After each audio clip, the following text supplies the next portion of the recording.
مسیح کے قدوس اور برحق نام میں تمام ناظرین کو خوش آمدید کہتے ہیں پروگرام حتمی سچائی میں۔ ہم بہت بار جو ہے پولوس پر اور اس کی تعلیمات پر اٹھائے گئے بہت سے سوالات اور بہت سے اعتراضات کا جواب اپنے مختلف پروگرام میں دے چکے ہیں، لیکن آج بھی ہمیں ایک صاحب ظفر اقبال صاحب ان کی طرف سے کچھ اعتراضات موصول ہوئے، تو اس لیے آج پھر ہم بات کریں گے اپوسل شپ آف پال، یعنی جناب پولوس کے جو اپوسل شپ ہے ان کے بارے میں ہم اپنے پروگرام میں ان تمام سوالات کا احاطہ کریں گے۔ اور اس سلسلے میں خوش آمدید کہنا چاہوں گی پروفیسر جناب شفیق کمل صاحب کو۔ شکریہ۔ پروفیسر صاحب، پہلا سوال جو ظفر اقبال صاحب کی طرف سے ہے وہ آپ کے خدمت میں پیش کروں گی کہ پہلا سوال وہ کرتے ہیں کہ جب پولس رسول نے شریعت کے خاتمے کا اعلان کیا تو کیا وہ اس حیثیت میں خدا سے بھی بڑھ گئے کہ خدا کی دی ہوئی شریعت کو وہ ساقط کر سکے؟ یہ اختیار تو جناب مسیح کے پاس بھی نہیں تھا۔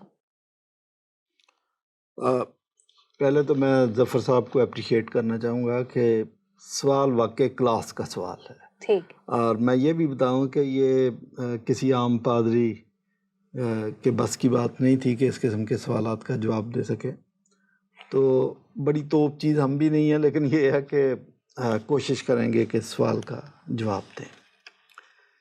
یہ بات تو ٹھیک ہے کہ پولس رسول مسیح سے بڑھ کر نہیں ہے، اور نہ وہ اس بات کا دعویٰ کرتے ہیں، وہ یہ کہتے ہیں کہ میں مسیح کا ادنا سا غلام ہوں، صحیح، میں مسیح کا بندہ، بلکہ جو لفظ یونانی زبان میں لفظ ہوا ہے ڈیولاس، جس کا مطلب ہے کیا اس کو کہتے ہیں، غلام۔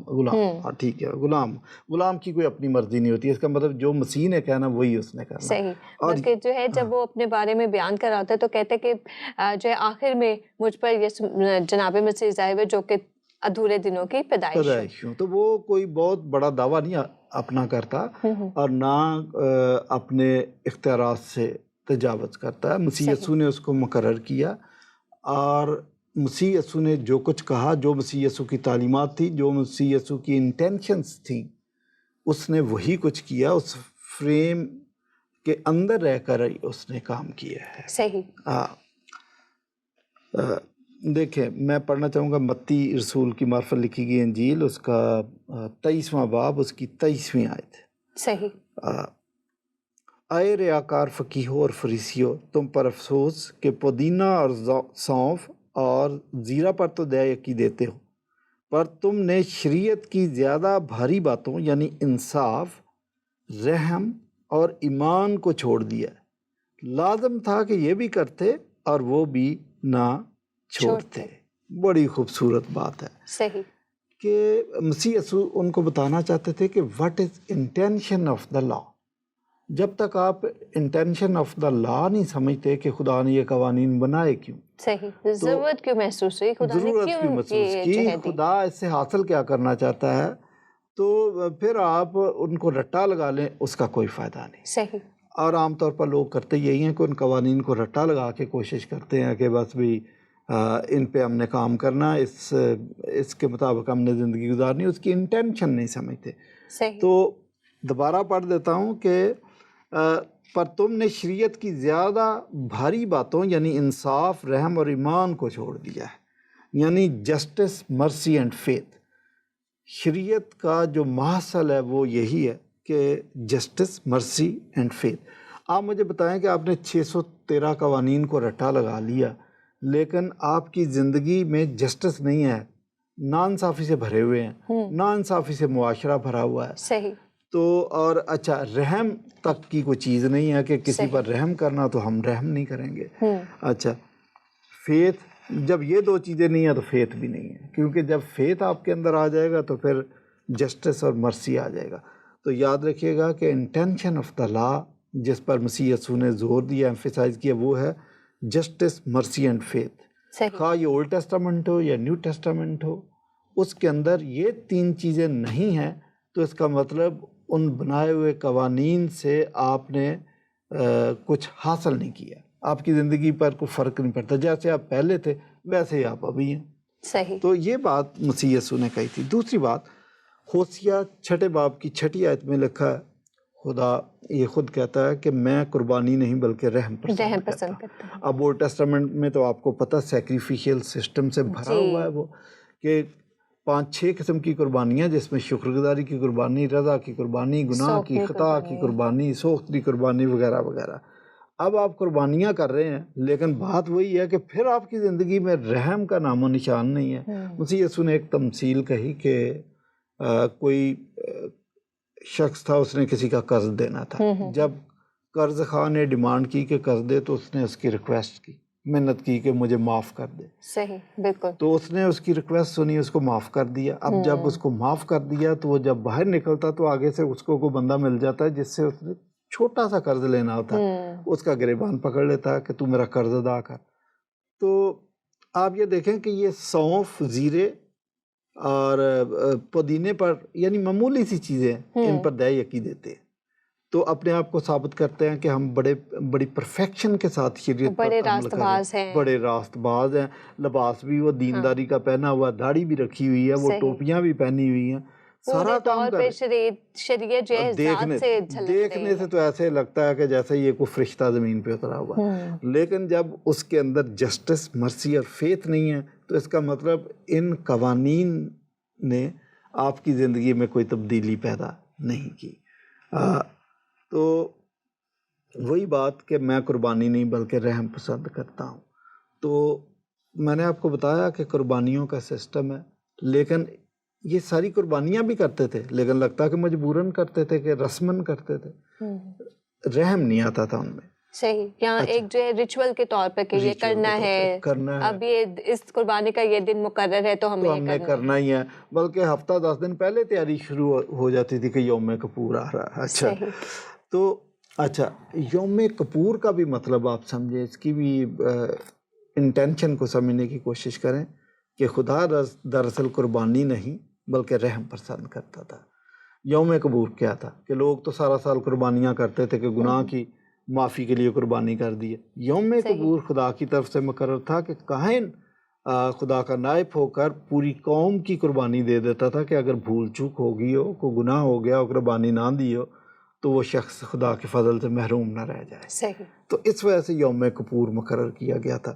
تو یہ تو خالصتاً خدا کے رحم کی ایک علامت ہے کہ وہ چاہتا تھا کہ میرا رحم سب پر ہونا چاہیے، خدا کے فضل کی جو تمام لوگوں۔ بالکل بالکل بالکل۔ اس لیے متی 23ویں باب کی 27ویں 28ویں آیت میں پھر مسیح یسوع انہی فقیہوں اور فریسیوں سے مخاطب ہے کہ اے ریاکار فقیہوں اور فریسیوں، تم پر افسوس۔ حالانکہ یہ وہ لوگ تھے جو شریعت پر بڑا عمل کرنے کے دعوے دار تھے، کہ تم پر افسوس، تم سفیدی پھری قبریں ہو، قبروں کی مانند ہو، جو اوپر سے تو خوبصورت دکھائی دیتی ہے مگر اندر مردوں کی ہڈیوں اور ہر طرح کی نجاست سے بھری ہیں۔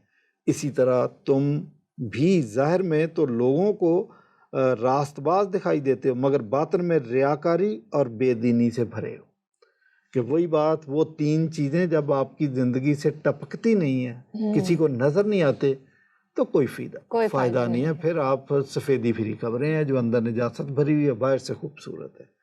اور متی 5:17 میں مسیح یسوع نے ان کو بات بتائی کہ جب تک تمہاری راست بازی فقیہوں اور فریسیوں کی راست بازی سے زیادہ نہ ہوگی، تم آسمان کی بادشاہی میں ہرگز داخل نہیں ہو سکتے۔ اس کا مطلب مسیح یسوع ان کو لا لیسنس نہیں سکھا رہے تھے۔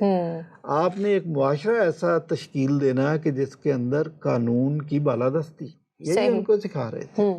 ٹھیک ہے، پھر ہی وہ 3 چیزیں وہاں سے حاصل ہوں گی جن کو اب کہتے ہیں کہ جسٹس، مرسی اینڈ فیتھ۔ اسی کو ہم کہتے ہیں کہ ایمان۔ خدا کی جو انٹینشن تھی، ریئل انٹینشن آف دا لا، وہ یہ تھی۔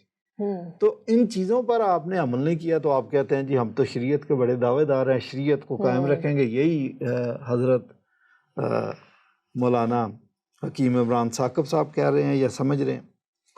یسایہ پہلا باب اس کی 11ویں اور 12ویں آیت پڑھتا ہوں تو آپ کو لا کی ریئل انٹینشن مزید وضاحت کے ساتھ سمجھ آ جائے گی۔ اور دوسرا یہ کہ نہ صرف نیو ٹیسٹامنٹ بلکہ کہ آپ کہیں گے جی یہ تو مسیح یسوع نے یہ اختراع کی یا پولوس نے یہ کی۔ میں آپ کو اولڈ ٹیسٹامنٹ سے بھی دکھا دیتا ہوں کہ خدا یہی باتیں کر رہا تھا، جس نے شریعت دی وہ یہی باتیں کر رہا ہم سے۔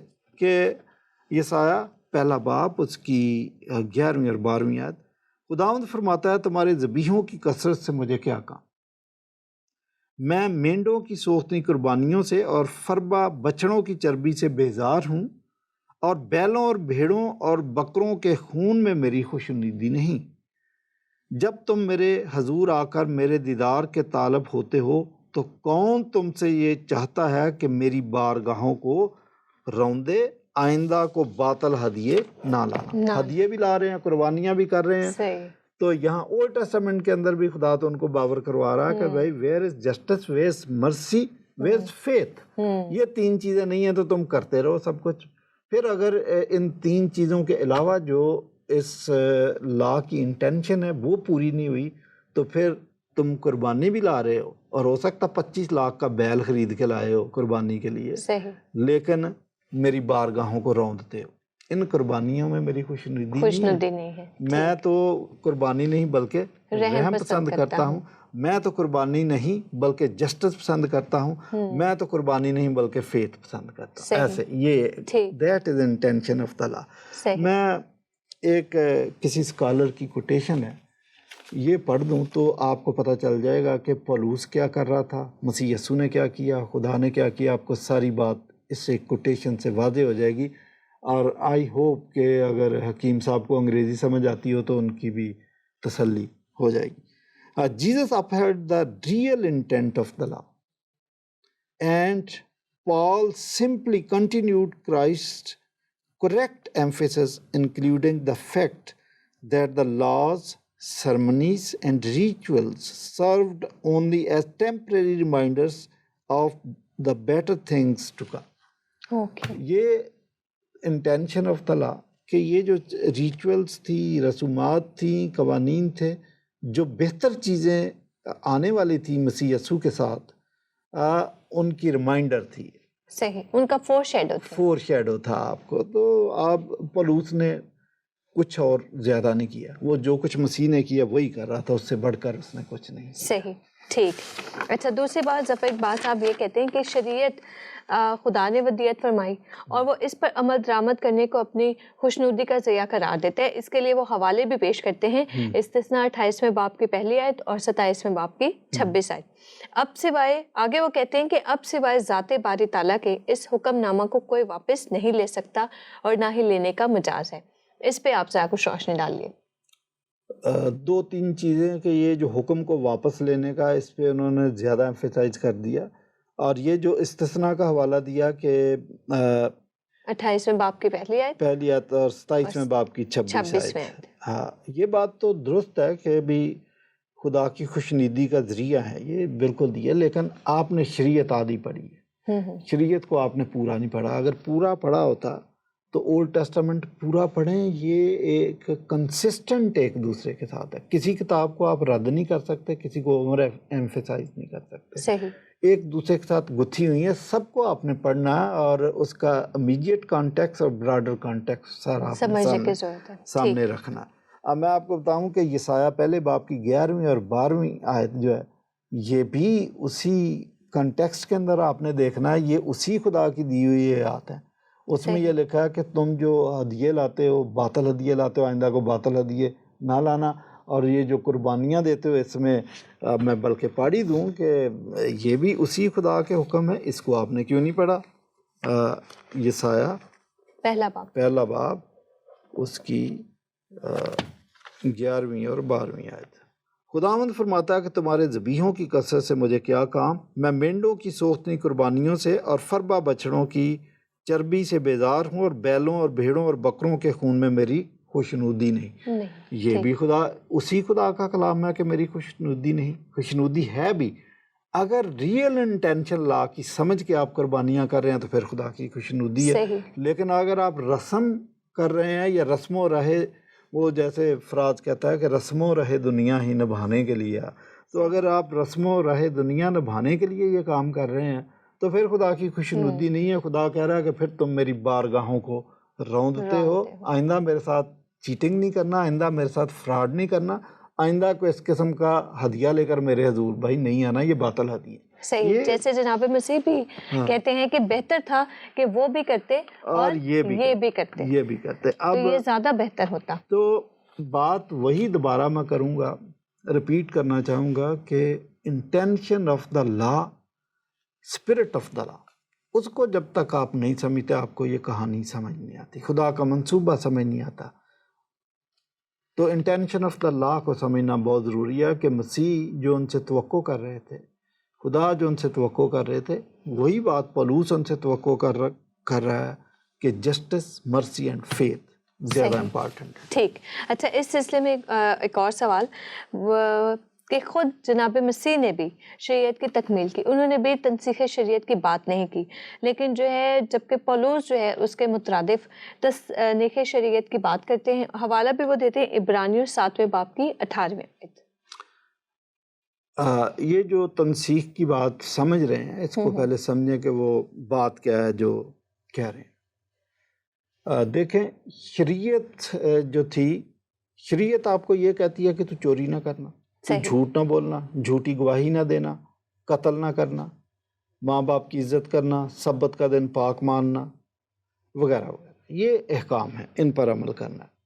اب میں نے پہلے بھی آپ کو بتایا کہ شریعت اپنی ذات میں پرفیکٹ ہے، اس میں کوئی خامی نہیں ہے. خامی ہے انسان کی استعداد کے اندر، اس کی ایبلٹی کے اندر کہ کیا وہ اس شریعت کے مطابق زندگی گزارنے میں اس پہ پورا اتر سکتا ہے. کیا یہ اس کی استعداد کے اندر ہے؟ کیا وہ اس قابل ہے؟ وہ اس قابل نہیں. جیسے پولوس خود بھی کہتا ہے کہ جس نیکی کا میں ارادہ کرتا ہوں وہ تو مجھ سے بن نہیں پاتی، لیکن جس بدی کا میں ارادہ بھی نہیں کرتا وہ مجھ سے سرزد ہو جاتی ہے. ہاں، انسان خاک کا پتلا ہے، اور انبیاء کرام نے بھی کہا کہ تو جانتا، تو ہماری سرشت سے واقف ہے کہ ہمارا خمیر اس خاک سے اٹھا. صحیح ہیں تو ہم خاکی انسان. بالکل. تو خدا یہ بات جانتا تھا. اچھا، تو میں نے پہلے بھی بتایا کہ اعمال ایک ایسی چیز ہے کہ ہم پرفیکشن کے ساتھ کرنے کی کوشش کرتے ہیں، لیکن کہیں نہ کہیں ہم سے غلطی ہو جائے تو پھر اس کی سزا موت ہے، تو ہم سزائے موت کے حقدار ٹھہرتے ہیں. میں ایک مثال دیتا ہوں کہ آپ جا رہے ہیں، سزائے موت آپ کو ہوگی ہے، آپ کے چہرے کے اوپر کالا کپڑا چڑھایا اور 2 سپاہی آپ کے ہاتھ پکڑ کر تختہ دار کی طرف لے کے جا رہے ہیں. اب راستے میں کوئی بندہ آپ کو روک کے کہتا ہے کہ جی وہ میں نے آپ کا 15 لاکھ روپیہ دینا تھا، یہ چیک لکھ کے سائن کر کے آپ کی جیب میں ڈال دیتا ہے. آپ کے ہے کسی کام کا؟ کسی کام کا نہیں. آپ نے 1000 اچھے اعمال کر لیے لیکن ایک عمل غلط کر لیا تو سزا موت ہے. آپ کو لے کے فرشتے جا رہے ہیں تختہ دار کی طرف. تو اس شریعت سے، یہ شریعت گناہ کی پہچان دیتی ہے، ہمیشہ کی زندگی نہیں دے سکتی، یہ یاد رکھیے. پولوس یہی بات کر رہا ہے. اس لیے نجات خدا کے فضل اور آپ کے ایمان سے ملتی ہے. آپ کا ایمان اور خدا کا فضل دونوں جب میچ کر جاتے ہیں تو آپ نجات پا جاتے ہیں. یہ بات سمجھانے کی کوشش کر رہے ہیں. تو جس کتاب کا انہوں نے عبرانیوں کے خط کا حوالہ دیا وہ بہتر امید کی بات کرتا ہے اور ایمان سے نجات کی بات کرتا ہے. صحیح.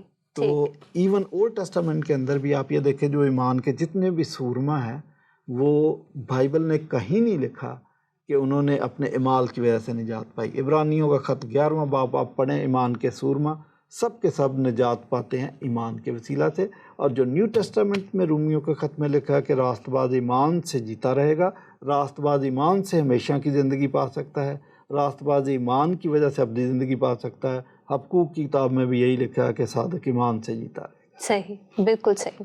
تو یہ تھوڑی انڈرسٹینڈنگ اپنی کلیئر کریں، سپرفیشل مطالعہ نہ کریں. صحیح. اچھا، اب یہ جو ہے سہجوتی یعنی 3 ڈائمینشنل قسم کا سوال کرتے ہیں، جس میں انہوں نے 3 اعتراضات ایک ساتھ کر دیے. پہلا یہ کہ کیا پولس موسیٰ کی مانند نبی تھا جو انہیں اتنا بڑا اعلان یا دعویٰ کر دیا؟ پھر کیا شریعت کی منسوخی کا اعلان انہوں نے مسیح کے نائب کی حیثیت سے کیا؟ اور پھر تیسرا وہ جو ایک سی سوال میں اعتراض اٹھاتے ہیں وہ یہ کہ یہاں پہ یہ جو منسوخی یا اعلان شریعت کی منسوخی کا اعلان تھا کہ یہ پولس رسول کی کوئی ذاتی اختراع تھی. ہمارے مسلمان دوست، میں چونکہ ان کے ساتھ مذاکرے اور ڈبیٹس کرتا ہوں، مجھے پتہ ہے کہ ان کے دماغ کے اندر کیا بات ہے. وہ یہ سمجھتے ہیں کہ پولوس مسیحیت کا دشمن تھا اور وہ دھوکے بازی سے مسیحیت کی صفوں میں گھسا، اور جب گھس گیا ان کا اعتماد حاصل کر لیا تو اس نے مسیحیت کا حلیہ بگاڑ دیا. صحیح. یہ ان کی انڈرسٹینڈنگ ہے اور غلط انڈرسٹینڈنگ ہے. بات یہ ہے کہ مسیحیت میں اس بات کی گنجائش ہے کہ کوئی مسیحیت کا بلکہ خود جناب مسیح کا بدترین دشمن بھی کیوں نہ وہ اگر توبہ کرے مسیح پر ایمان لائے تو وہ ہماری صفوں میں شریک ہو سکتا ہے. ٹھیک. اور لکھا ہے کہ وہ مطلب جو بعد میں آنے والے ہیں وہ اولین پوزیشن حاصل کر سکتے ہیں. بتیرے پورب اور پچھم سے آ کر خدا کی بادشاہت میں اور بہت سے اول جو ہے وہ آخر اور بہت سے آخر جو ہے وہ اول ہو جائیں گے. تو ہمیں یہ پرابلم نہیں ہے. آپ پولس کی بات کرتے ہیں، میں کہتا ہوں کہ یہودیوں میں بڑے بڑے ایسے لوگ تھے جو بدترین مخالف تھے لیکن وہ مسیحی ہو گئے اور انہوں نے اچھے مسیحی ثابت کیا. اور بہت سارے میں آپ کو یہ بتاؤں کہ کئی ایسی مثالیں ہیں کہ کئی مسلمان جو مسیحیت کے بدترین دشمن تھے اور انہوں نے قلم کا جہاد بھی کیا لیکن جب وہ مسیحی ہو گئے تو انہوں نے اپنی زندگی مسیحیت کے لیے وقف کی ہے. تو ہمارے ہاں یہ نظریہ نہیں ہے کہ جو پہلے مخالف تھا اگر وہ توبہ کر کے راہ راست پر آ جاتا ہے تو ہم اس کو کہیں نہیں تو پرانا دشمن ہے لہٰذا تیرے ساتھ دشمنی جاری رہے گی. نو، ہم تو اس کو بھول جاتے ہیں، ہم اس کو پورے صدق دل سے قبول کرتے ہیں. پولس نے ذاتی اختراع اس کی کچھ بھی نہیں. وہ اپنا تعارف جو کرواتا ہے کہ میں مسیح کا ادنا سا غلام ہوں، لہٰذا جو کچھ مسیح نے کہا پولس نے اس کو امپلیمنٹ کیا. ہاں یہ ضرور ہو سکتا ہے کہ بعض باتیں جو لوگوں کو مبہم نظر آئیں پولس نے ان کو بہت واضح کر دیا صحیح، لیکن اس نے اپنی طرف سے کوئی ایک بھی نئی بات نہیں کی. اس کی کوئی ذاتی اختراع نہیں ہے. جو کچھ پولس نے لکھا ہے میں اس کو اولڈ ٹیسٹامنٹ سے، مسیح کی تعلیمات سے، اناجیل سے ثابت کر سکتا ہوں کہ وہ الہی منصوبے کے عین مطابق تھا جو اس نے کہا. کوئی نئی بات نہیں کہی، کوئی ذاتی اختراع نہیں ہے. اور یہ کہنا کہ وہ مسیل موسیٰ سمجھ کر اس نے یہ بڑے بڑے دعوے کر دیے، نو، ایسی کچھ بات نہیں. اس نے کوئی الگ سے کوئی دعویٰ کیا بھی نہیں اور مسیحیت کا حلیہ بھی نہیں بگاڑا. مسیحیت کے عین مطابق اس نے جو کچھ کہا اور جو تعلیم پھیلائی وہ عین مسیحیت تھی. اور نہ ہی الگ سے کوئی شریعت دی. جس طرح سے موسیٰ نے شریعت دی اس طرح سے کوئی بھی الگ سے کوئی شریعت بھی نہیں دی. اس سلسلے میں آخری سوال آپ سے میں یہ کرنا چاہوں گی کہ مسیح پر ایمان لانے سے نجات مل سکتی ہے، تو کیا یہ بات جو ہے سابقہ شریعت کے خلاف ورزی تو نہیں تھی؟ جی نہیں، میں نے پہلے تھوڑا اشارہ دیا تھا کہ جو نیو ٹیسٹامنٹ میں جو بیسک فارمولہ نجات کا ہے کہ راست باز ایمان سے ہمیشہ کی زندگی پاتا ہے. وہ جو ترجمے میں وہ تو لکھا کہ راست باز ایمان سے جیتا رہے گا، شاید اس سے لوگوں کو اتنا سمجھ نہیں آتی. یہی بات اولڈ ٹیسٹامنٹ میں بھی ہمیں ملتی ہے کہ حبقوق کی کتاب میں کہ صادق ایمان سے جیتا رہے گا. سیم دونوں ٹیسٹامنٹس کے اندر. اب مسیح پر ایمان لانے کا مطلب کیا ہے؟ یہ ایکچولی شریعت کی خلاف ورزی نہیں، شاید آپ نے لفظ معاف کرنا غلط استعمال کر دیا. یہ شریعت کے عین مطابق اور شریعت کی تکمیل آپ سمجھ لیں. جو مسیح نے کہا نا میں شریعت کو پورا کرنے آیا، بلکہ وہ یہاں پر تو پوری طرح صادق آتی ہے بات کہ میں شریعت کو منسوخ کرنے نہیں بلکہ پورا کرنے آیا. دیکھیں اولڈ ٹیسٹامنٹ میں یہ تصور تھا کہ آپ نے گناہ کیا تو اس کی معافی آٹومیٹک نہیں ہے. اس کے لیے آپ کو قربانی دینی پڑے گی، کیونکہ بائبل کہتی ہے، خدا کا کلام کہتا ہے کہ بغیر خون بہائے معافی نہیں ہے. تو آپ اولڈ ٹیسٹامنٹ میں جو گناہ گار تھا قربانی دیتا تھا، اس کی قربانی والے برے کا خون بہتا تھا، تو آپ اقرار کرتے تھے، کنفیشن کرتے تھے تو آپ کے گناہ معاف ہو جاتے تھے. نیو ٹیسٹامنٹ میں اس قانون کو پورا کیا گیا کہ بغیر خون بہائے معافی نہیں. ہاں میری جگہ پہ کفارے کا، جس طرح اولڈ ٹیسٹامنٹ میں گناہ گار کی جگہ برا اور یہاں پر بھی گناہ گار کی جگہ برا، لیکن وہ برا ایک پائیدار اور مستقل قربانی کا برا جو زمینی نہیں بلکہ آسمانی تھا، مسیح یسوع، اس کو قربان کیا گیا. ایمان لانے کا مقصد یہ ہے کہ ہم اقرار کریں کہ ہم اپنے اعمال سے نجات نہیں پا سکتے، اپنی ذات کے اندر یہ استعداد نہیں رکھتے کہ خود سے نجات حاصل کر سکیں، لیکن مسیح نے ہماری خاطر یہ بندوبست کیا. اس نے ہماری جگہ خون بہا دیا اور اس کے خون بہنے سے ہمیں نجات ملی. ہم نے اس چیز پر ایمان رکھنا ہے. تو یہ شریعت کی خلاف ورزی نہیں بلکہ شریعت کی عین تکمیل ہے. ٹھیک ٹھیک، بہت شکریہ پروفیسر صاحب ان تمام سوالات پہ اتنے مفصل اور مدلل طریقے سے بحث کرنے کا۔ آخر میں حتمی سچائی جس تک آج ہم پہنچے ہیں اس تمام گفتگو کے نتیجے میں، وہ یہ کہ چاہے پولوس ہو یا چاہے کوئی بھی شخص ہو دنیا کا، جیسا کہ جناب مسیح نے فرمایا کہ آسمان اور زمین تو ٹل جائیں گے لیکن میری باتیں، خداوند کا کلام کبھی نہ ٹلے گا۔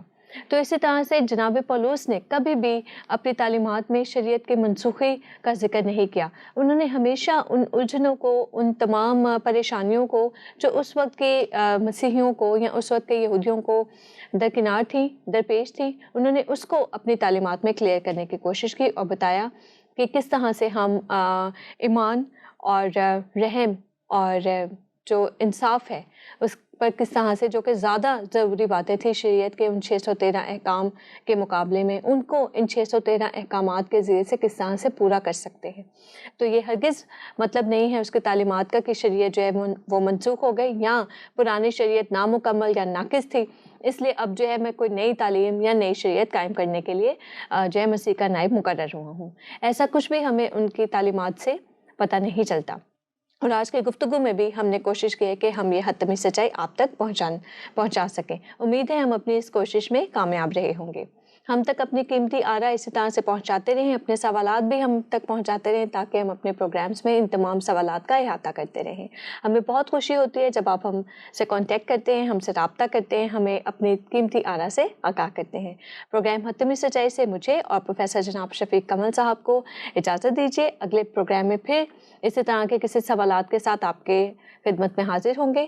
اجازت دیجیے اور آخر میں پھر وہی کہ سچ کو جانیے، سچ کو سوچیے اور سچ کو سننے اور سمجھنے کا حوصلہ اور برداشت اپنے اندر پیدا کیجیے۔ خدا حافظ۔